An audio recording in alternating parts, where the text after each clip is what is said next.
Hello and welcome back to another Doctor Who video. Today we'll be ranking every single season of Doctor Who, classic and new. Now, I know I've done this list before, but a couple of opinions have changed and I didn't really like that video because I thought it was way too long. This time I'm using Zoom for the first time ever to try and help make a video, so this could go terribly. I have no idea, but there'll be 6 different categories here. Exquisite for just the absolute very best, fantastic, decent, average, weak, and bad, only for the very worst of seasons. And I don't think there is a series of Doctor Who which is totally without any positive notes, or one that is without at least some more negative aspects.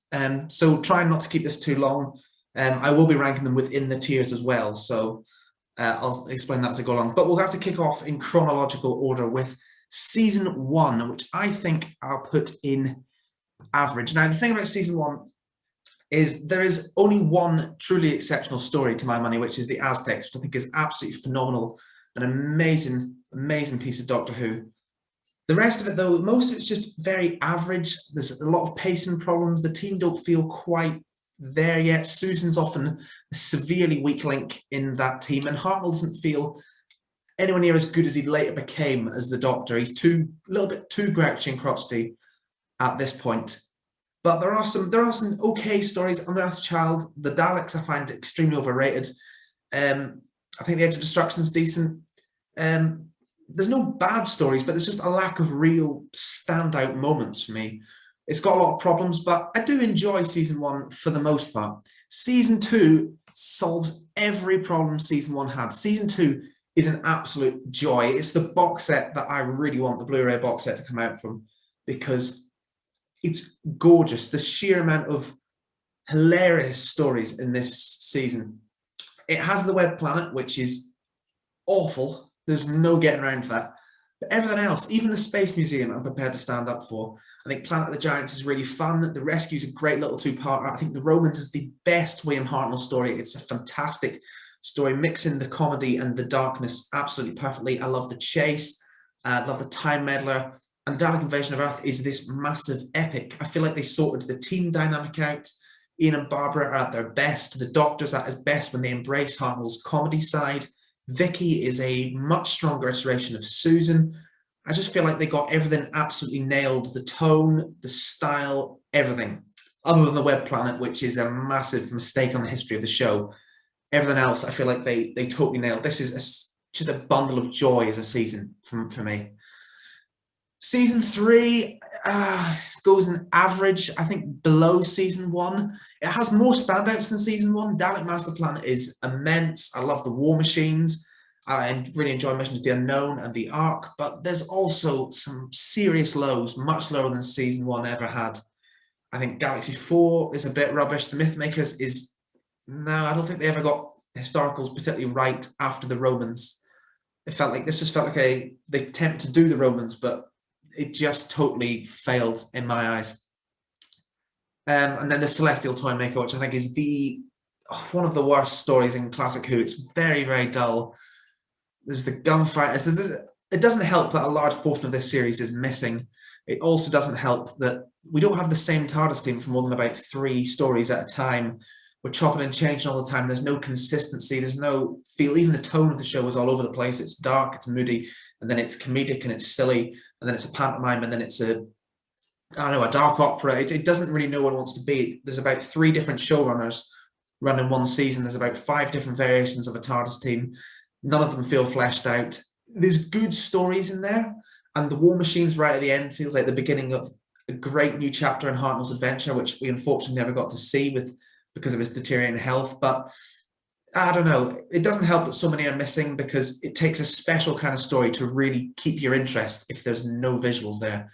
And some of the stories in this season just sort of fail at that, which is maybe a bit harsh, but there's nothing I can really do about that. Season 4, I'm going to put indecent. I really enjoy season 4. It gets really good at the end, and the final stretch of the season with the Macra Terror, the Faceless Ones, and Evil of the Daleks is immense, and Moonbase as well. But it's a bit hit and miss before that. Smugglers is okay. I think 10th Planet's great. Power of the Daleks is slightly overrated. I know that's sacrilege, but it is slightly overrated. The Highlanders and the Underwater Menace are just not good. The real problem for me, though, is that I didn't really enjoy Troutman until the Moonbase. Those first 3 stories, which tally to about 14 episodes, I just didn't click with him at all.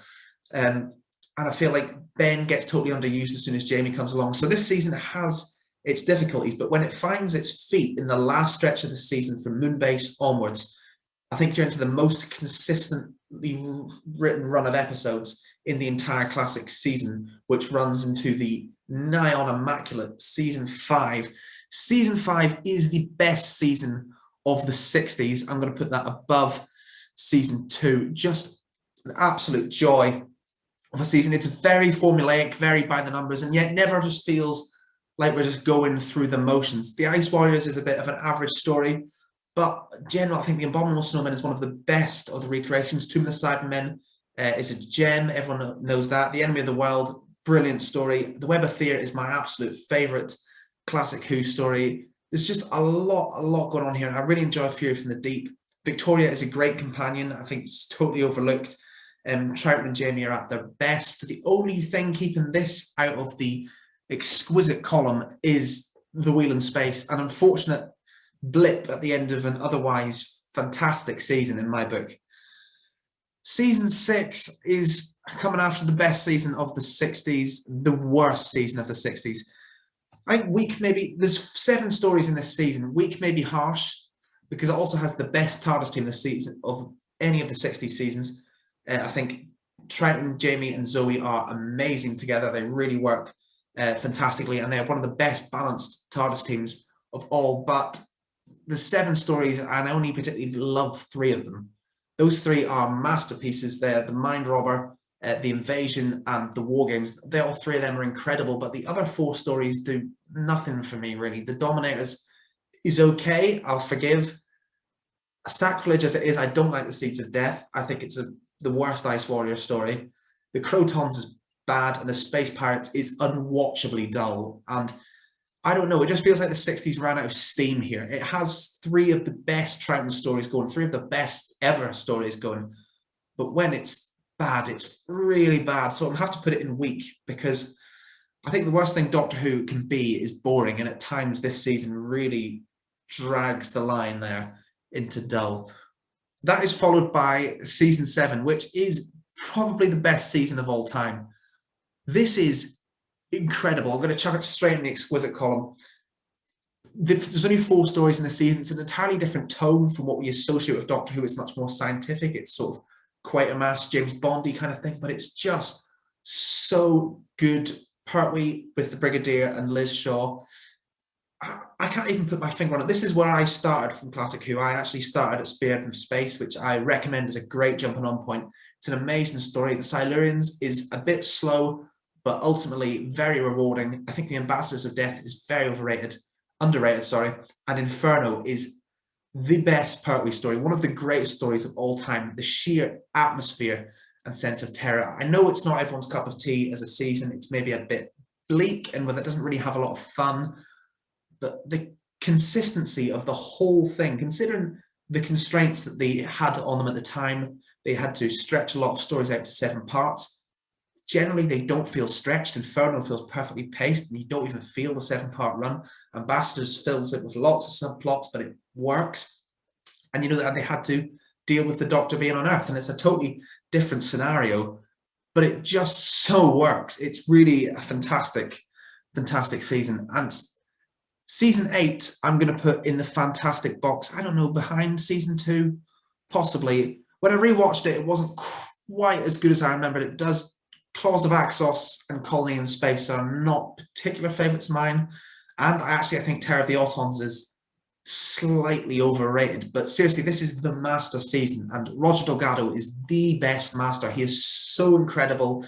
We have the introduction of Katie Manning, who is probably my favourite companion ever. Works brilliantly off of John Pertwee. This is the unit family years really begins here for me, because season 7 sort of tonally feels a bit different.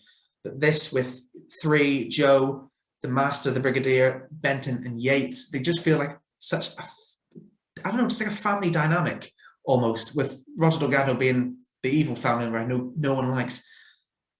The Daemons is a fantastic Hammer horror classic. I think The Mind of Evil is the most underrated classic Who story. It's an absolute gem. It's not quite up to season 7's levels, but it's such an enjoyable watch. Other than Colony in Space, which is a bit of a drag, most of it is actually paced very well, in my opinion. And I know it's a criticism that the Master has used too much, but you can never get enough of Roger Delgado. He steals us the show every week. Season 9, average. I would put it between seasons 1 and 3. Season 9 starts off incredible. I think Day of the Daleks is one of the most underrated stories, going fantastic, particularly on the special edition version. Moves like a revival era episode. The pace of it, frantic. The action is brilliant.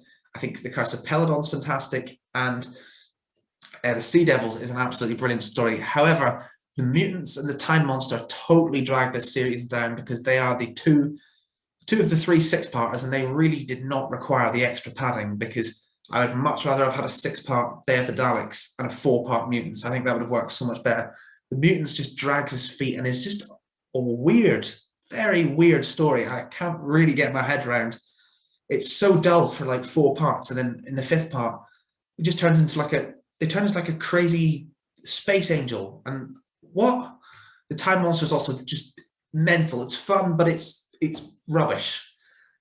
It just drags this season. They're also possibly 2 of the only 3 John Pertwee stories that I would actually say I'm not a fan of, and the other one being in season 11. Season 9 is a bit of a come down from the first 2, but it's still an enjoyable enough ride when it's on form. Season 10, fantastic. Absolutely love season 10. We'll chuck it in front of season 5 there. Season 10 has the 3 Doctors, one of my favourite stories of all time, not just for the fan servicey stuff. I actually love the plot. I'm even prepared to stand up for those weird jelly things at this point. Omega, lots of brilliant stuff going on here. And the Carnival of Monsters is one of the most fun stories ever. The middle section is possibly the one thing keeping out of Exquisite, from Frontier in Space and Planet of the Daleks. They're both good, but they kind of drag their feet a little bit and don't really live out their 12-part status. Green Death is phenomenal, and it's just a perfect ending for Pertwee and Joe. It feels like a father losing his daughter at the end. The fledgling flies the coop, as he puts it. It's a brilliant season, and it very much could be in the Exquisite column. I'm trying not to overload the top.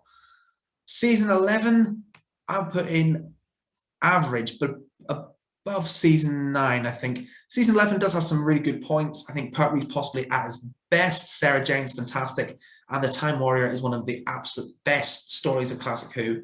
Phenomenal story. I also really enjoy Invasion of the Dinosaurs, including the effects. I love them. Death of the Daleks is the final stretch of the season just doesn't work for me, and it feels like Pertwee's era has run out of steam. Like it's had its natural conclusion after the Green Death, and it doesn't. I don't know. It just doesn't feel quite right. It feels a little bit off. Planet of Spiders for me isn't a fantastic final stand for Pertwee. And Monster of Peladon's just a runaround. So it's a mixed bag, season 11, but it's always fairly enjoyable, other than Death of the Daleks, which is, yikes. Season 12, possibly controversial. I'm going to put it in decent. I know it's generally considered to be one of the great seasons of all time. And Tom Baker is incredible, as is Liz Sladen. And of course, it has Genesis of the Daleks, which is one of the greatest stories of all time, and Ark in Space, which is a gem.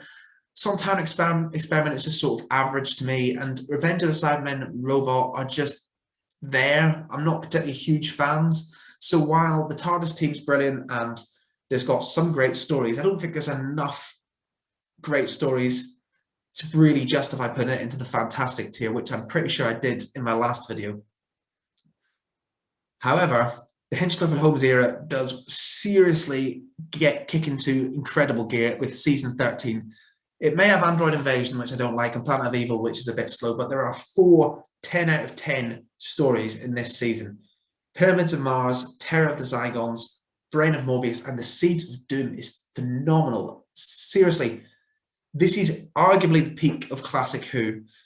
I know I put season 7, that's just a personal preference thing, but the sheer amount of classics, it almost seems unreal that they had all of those amazing scripts going out at the same time. It feels like seasons 13 and 14 are the peak of Doctor Who as an entire franchise. Just an absolute joy to behold. 4 and Sarah Jane are absolutely brilliant. There's a lot of good, great stuff going on in this season. But it's not quite creepy. I think it starts to get creepy towards the end. Season 14 is the season I would associate as the gothicest season. I'd also put that in exquisite. Not that it's totally perfect. Master Mandragora is a bit, I don't know, but everything else, I think Talons of Weng-Chiang is amazing. Robots of Death is fantastic. Hand of Fear is decent. Slaughter derails at the end, but it's very, very good. Deadly Assassin, Face of Evil, it's just a very, very good season. Sarah Jane's exit is very poignant and brilliant, and Leela is phenomenal. I think she's at her best in season 14. She was sort of devalued a bit in season 15, but in here, I think she's absolutely at her best. And it's just a joy of a season. And it's also the end of what I would class as Classic Who's glory years, which run from season 7 to season 14. Because after that is season 15, which I'm going to have to outright put in the weak column. And here's the thing, it's got 2 stories that are nigh on perfect, Horror of Fang Rock and The Sunmakers, which is just amazing. But some of the other stuff is just blimey. I think Image of the Fendal is incredibly overrated.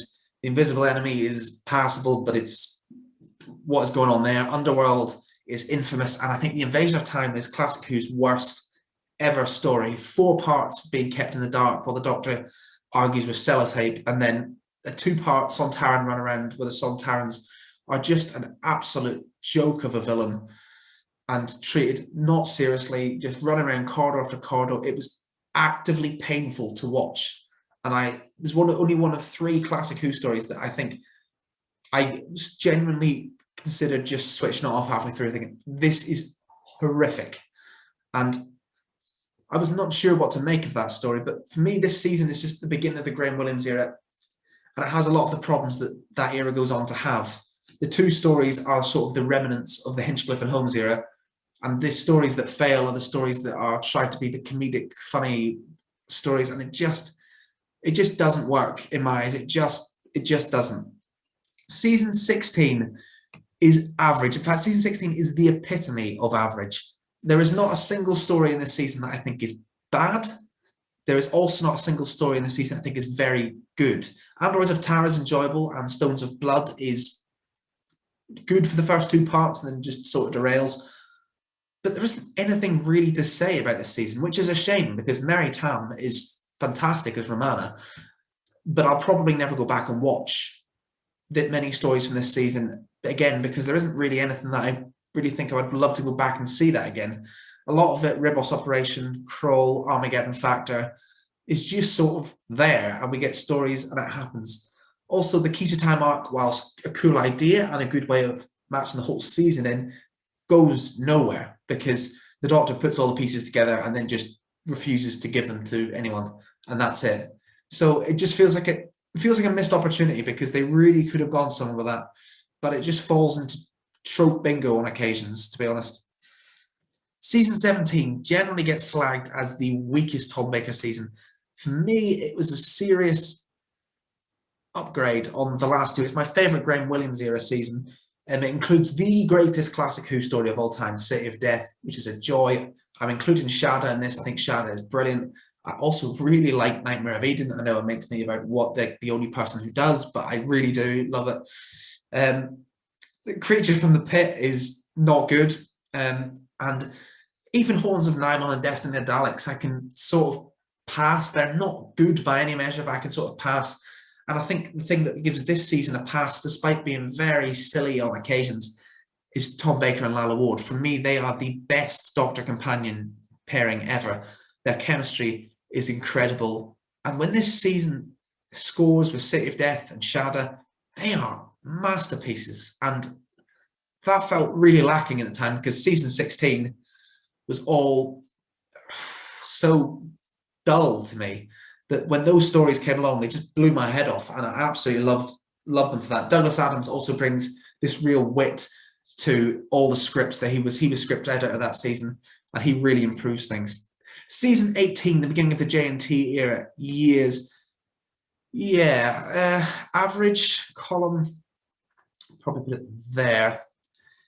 It's all right. I don't have anything major to say. A lot of people seem to really love this one. I don't know. I feel like the mood just doesn't suit Tom Baker, from his new moodier persona to Adric to the new tone of the show to the new music.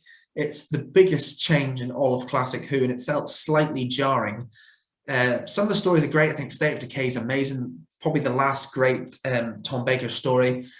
I think Full Circle's great. Warrior's Gate is okay. Even the last two, Logopolis and Keeper of Traken, are fair enough. They're fairly good. Leisure Hive is awful, but it's just something about the tone of the season feels off, and it just doesn't suit Tom Baker. I'll never forgive them for using Tom Baker's last story, Logopolis, as a chance to introduce all the companions for the new era. That story should have been all about Tom. And when he falls to the ground and he sees all these companions that he's had such an amazing chemistry with all of them, you know, Sarah Jane, Harry, Leela, the Brigadier, two versions of Romana, and then you see the three companions who are surrounding him, and it feels like he's dying around a bunch of people who he doesn't even really know. It just feels like such a waste of the potential that it should have felt more when the longest running Doctor and probably one of my favorite Doctors went out, but it just didn't, because he felt like he'd been not really in it in the whole of the last season. I know they didn't go on behind the screen, John Nathan Turner and Tom Baker, and it sort of shows at time. And Romana's exit is nonsense. Seriously, what? Season 19 was a surprising hit. I really enjoyed season 19. It couldn't push into fantastic, but I put it in decent. Yes, it's got Time Flight, which is rubbish. I don't particularly like Castrovalva or Fort of Doomsday, but Black Orchid's great. Kinder's amazing. Earthshock and The Visitation. Need I say more? You know, there's some really great stories in this season. The TARDIS team is totally underdeveloped on every possible level, and there's a lot of problems, but it's enjoyable. The stories are enjoyable, even if I can see the problems that people might have. And I don't particularly love Peter Davison's Doctor. I think this is actually him at his weakest here. He's just too ineffectual.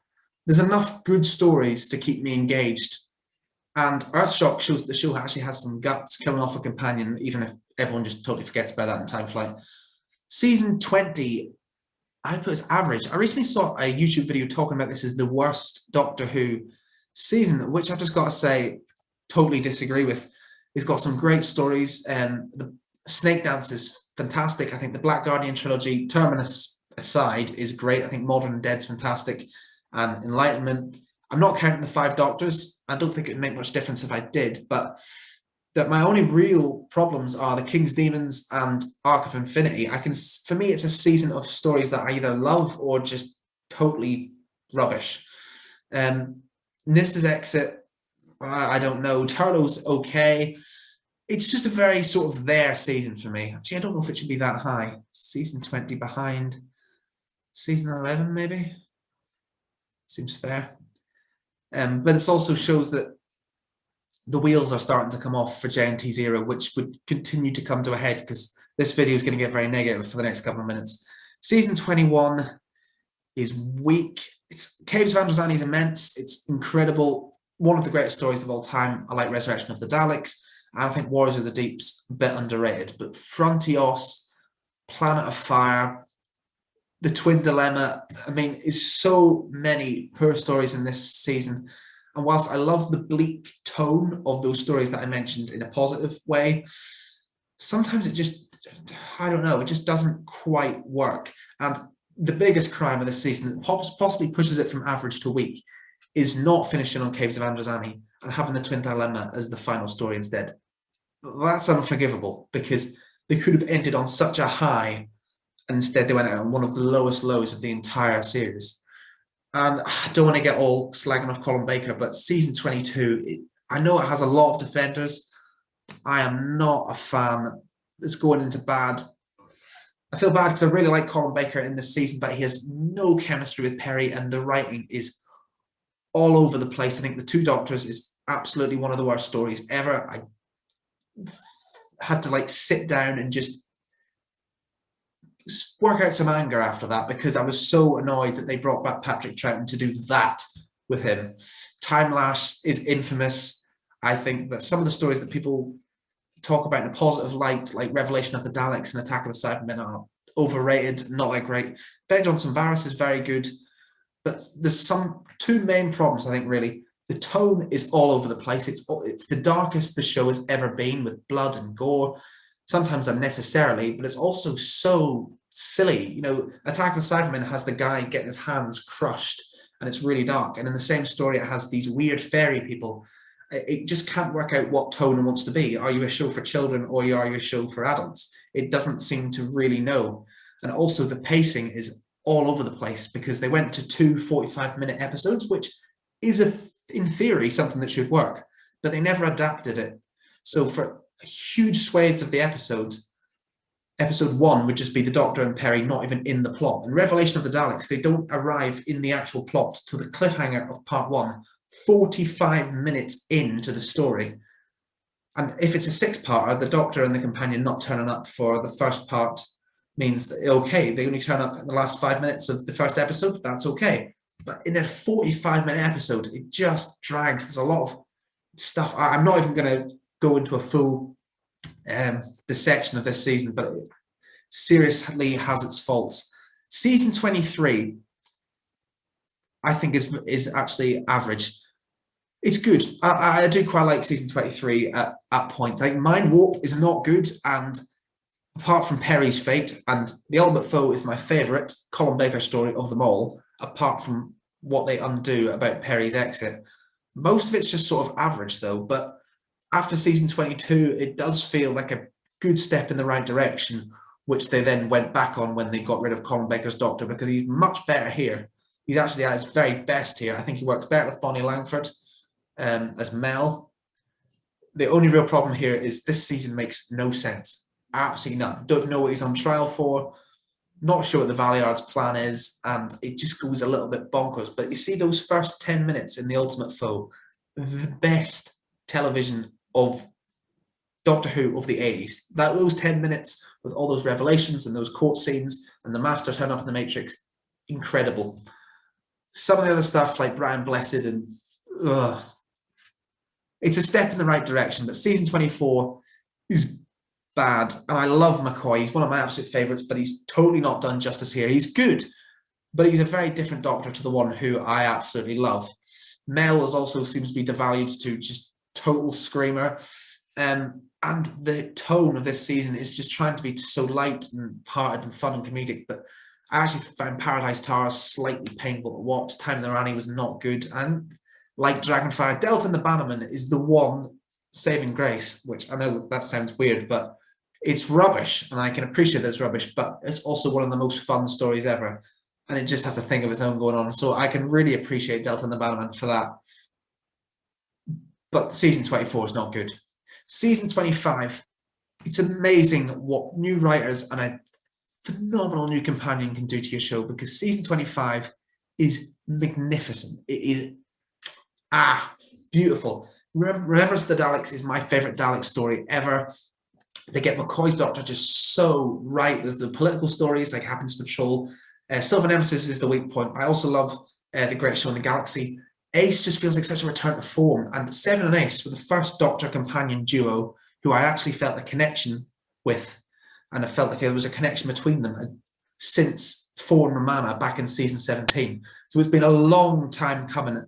And I really love the renaissance of classic Doctor Who right at the end of its run. It got cancelled at the worst possible time because it was just getting back to its absolute best. And yeah, it's a really enjoyable one, I find, season 25. I don't like Silver Nemesis, but other than that, it's pretty spectacular. Season 26 is going and exquisite. Season 26 is just top-notch. And it's such a shame that Classic Who got cancelled after this. Curse of Fenric is one of the greatest stories ever. I adore Battlefield. Survival's great. Ghostlight, not got a clue what's going on there. McCoy and Ace. McCoy is so dark in this season. It's easily the darkest Doctor season ever. And just so reinvigorating, because when I was watching the classic series, it just felt like after season 14, it all just sort of derailed majorly. But these last two seasons were just such a breath of fresh air, and it really reinvigorated my love of Classic Who. right as it was going. There's no TV movie on this, but that would be getting thrown straight into a week, because what the flip are they doing with that? Series 1 is decent. I like Series 1, but I don't think it's the classic that some people make it out to be. It's got some really weak moments, like the Slitheen two-parter and the Long Game, and a couple of other moments that I could just sort of go without, sort of the end of the world, Boomtown. But when it's on form, the Anti-Child Doctor Dances is one of the greatest stories ever. I think the Dalek stories here are next level, the best use of the Daleks ever. The Daleks have never been scarier than in Dalek and in Part of the Ways. Part of the Ways is a fantastic finale, and Eccleston, top-notch Doctor. Absolutely brilliant, and he works brilliantly with Rose, who I never liked with David Tennant, I've got to be honest. But it works so well here, it really does. Series 2 is a mixed bag. I put it in average. When it's on its day, it's among the best Doctor Who going. The Guy on the Fireplace is my favourite RTD era episode. I love School Reunion. Possible Planet Satan Pit is a gem. But Love and Monsters, Fear Her, Idiot's Lantern, New Earth, and Tennant and Rose. I do not like Tennant and Rose one bit. I can't even pretend to at this point. Well, there's the TV movie. Right, we'll chuck you in weak because Americanization, Eric Roberts Master. There's weird stuff going on there. Series 3 is an underrated one. I feel like that's I put that in the fantastic tier. It has a couple of weak moments, and Tennant and Martha's relationship really drags it down because he just treats her so badly, and she's such a great companion. But the second half of this season, like in a lot of RTD seasons, the second half is just incredible. I mean, Human Nature, Family of Blood, Blink, Utopia, and Sound of Drums. That run of 5 episodes is one of the greatest runs in the entire show. I think Smith and Jones is an amazing premiere.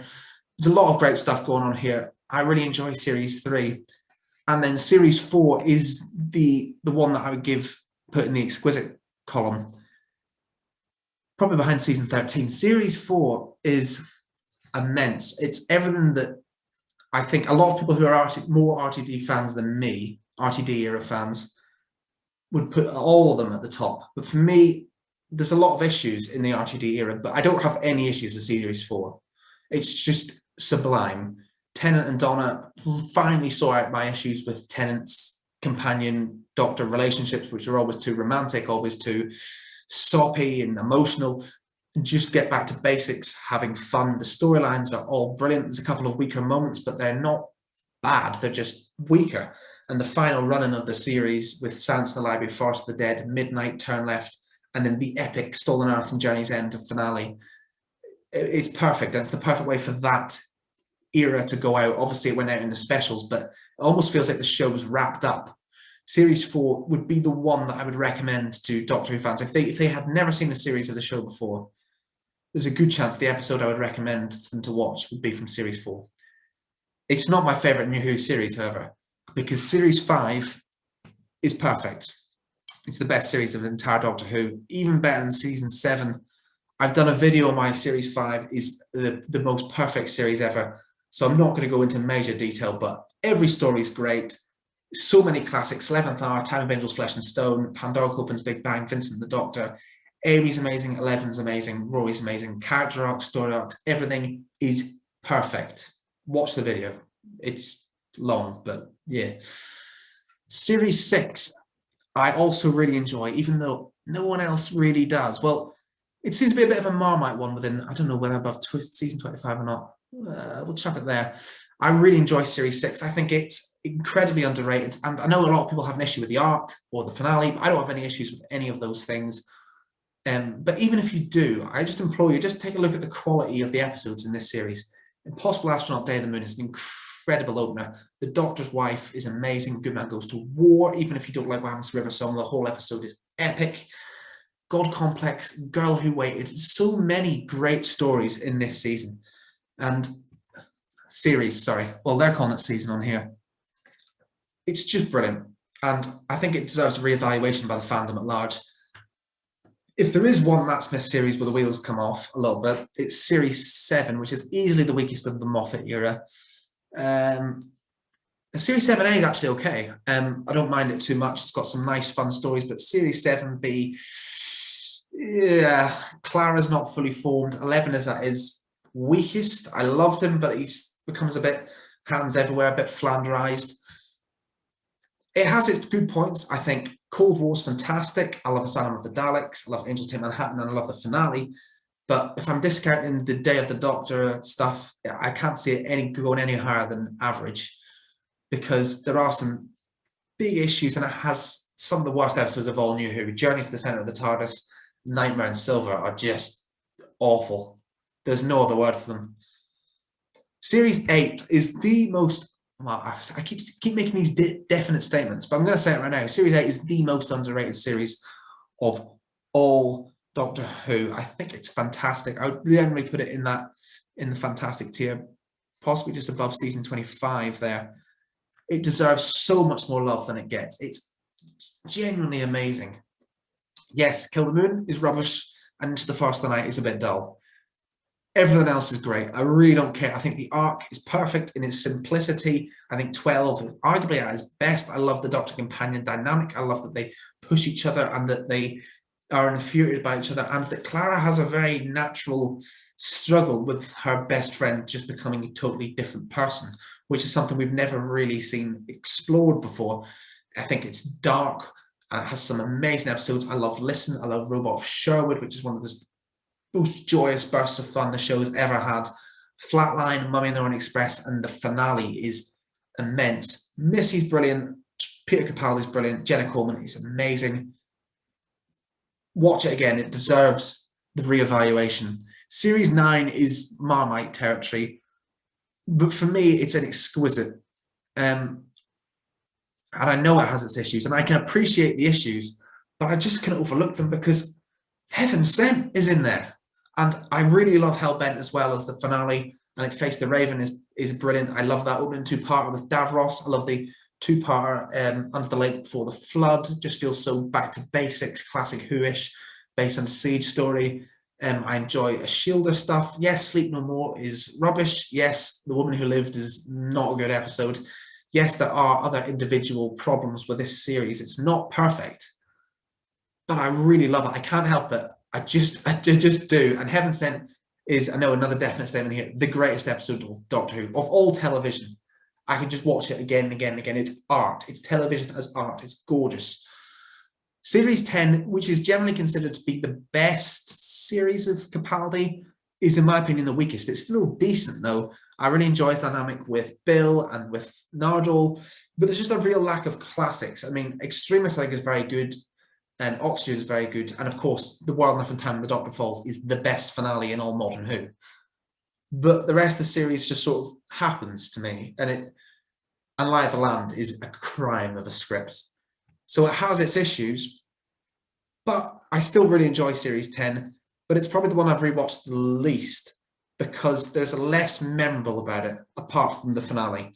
It's sort of just week to week television rather than something that you are incredibly invested in, which is my main criticism of it. It just fails to be memorable a lot of the time, but it looks gorgeous, really does.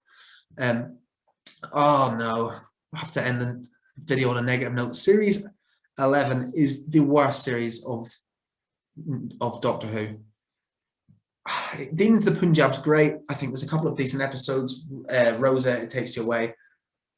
But some of the scripts in here are just so bad. The Saranga Conundrum, Arachnids in the UK, I think The Witchfinders is rubbish. The Battle of Ranscroft Colossus, the fact that they put that as a finale just makes the whole thing feel so weak. Whittaker doesn't feel engaging as the Doctor. I think she's much better in Series 12. The companions are dull. There is no connection between any of them. Things just happen. It's exposition heavy. You've heard all these arguments before. I can't say anything new about this era. I just, Series 12, can we move it into week? Possibly? Yeah, we'll be nice. We'll put it in week rather than bad. Because I think The Haunting of Via Diodati is brilliant and easily the best story of the Whittaker era so far. I think Spyfall Part 1 was pretty decent. And I had some good episodes along the way. Nikola Tesla, Ascension of the Cybermen, but the finale is the worst episode of all Doctor Who. It's a crime. It's a crime against the character of the Doctor, against the legacy of the show, against the history of the show, and just against the flipping audience. I can't get over it. And I know I said about Series 6, if you don't like the arc, you should reappraise it because of the stories, but this is the most arc-heavy story season ever. 6 of the episodes out of 10 are connected to the arc quite directly. If the arc drags down, it drags everything with it in this case. And it's a character assassination, and it's assassination of an entire show. Actually, you know what? I'm putting it in bad. I don't care. I'm annoyed now I'm talking. The Time as Children is just such a crime of a script. It's awful, and some of the things this series does, I just hate. I hate the redestruction of Gallifrey. I hate the fact that presumably it's not actually been clarified to be post-Missy, but we now got an evil master again who's just back to just mustache twirling crap. I should have mentioned in season 10, I love the Missy arc, and it's really frustrating that they've pulled it down. In fact, I'll end by talking about it. The Missy arc in series 10 is amazing. I always want to end on a more positive note. Well, thank you for watching the video. It's probably gone on way longer than it was supposed to because I can't help myself when talking about Doctor Who. The last one was 43 minutes. I'm really hoping this one doesn't come out much longer than that. Thank you for watching, and please subscribe for more of this content thing.